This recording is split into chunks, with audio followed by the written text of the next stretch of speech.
ఈరోజు దేవుని వాగ్దానం 2వ దినవృత్తాంతాల గ్రంథం 20వ అధ్యాయము 22వ వచనం. వారు పాడుటకును స్తుతించుటకును మొదలుపెట్టగా యెహోవా యూదావారి మీదికి వచ్చిన అమ్మోనీల మీదను మోయాబీయుల మీదను సేయీరు మన్యవాసుల మీదను మాటుగాండ్రను పెట్టెను గనుక వారు హతులైరి. అవును, మనము పాడి స్తుతించినప్పుడు దేవుడు మన పరిస్థితులను మార్చగలవాడు, శత్రువులను హతమార్చగలవాడు. అయితే మనము విశ్వాసముతో ప్రభు కార్యము కొరకు ఎదురు చూడాలి. ఆయన కృప నిరంతరముండునని ప్రతి సమయంలో పరిశుద్ధ అలంకారములు ధరించి మనము ముందుకు సాగినప్పుడు మన ముందు ఆయన ఉండును. అయితే మధ్యరాత్రి వేళ పౌలును శీలయు దేవునికి ప్రార్థించుచు కీర్తనలు పాడుచూ నుండిరి. ఖైదీలు వినుచుండిరి.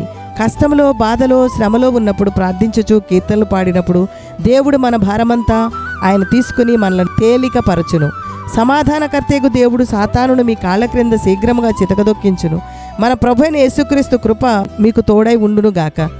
పరలోక రాజ్యం యొక్క తాళపు చెవులు నీకు ఇచ్చేదను. నీవు భూలోకమందు దేనిని బంధించుదువో అది పరలోకమందు బంధింపబడును, భూలోకమందు దేనిని విప్పుదువో అది పరలోకమందు విప్పబడునని యేసయ్య చెప్పెను. యెహోవా, నీవే నాకు కేడముగాను, నీవే నాకు అతిశయాస్పదముగాను, నా తల ఎత్తువాడముగాను ఉన్నావు దేవా.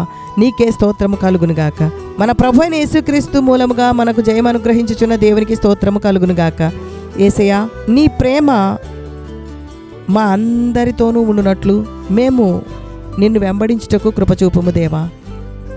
దేవా, నీ మీద కృత కీర్తన పాడి నీ నామమును స్తుతించుటే మా పని. మేము ఎంతో నమ్మకముగా చేయుటకు అభిషేకించుము దేవా. నీ సన్నిధిలో మేము సంతోషించుటకు నీ పరిశుద్ధ నామమును బట్టి స్తుతించి కృతజ్ఞతలు చెల్లించెదము.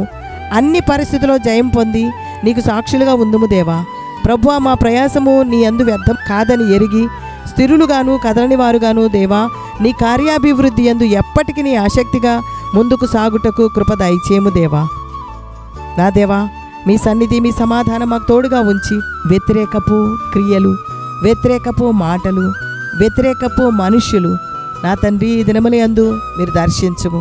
మీ వాక్యముతో దర్శించుము దేవా, మీ మాటతో దర్శించుము దేవా. మీ సహాయం అనుగ్రహించి బలపరచుము. యేసు నామములో అడుగుచున్నాము తండ్రి, ఆమెన్.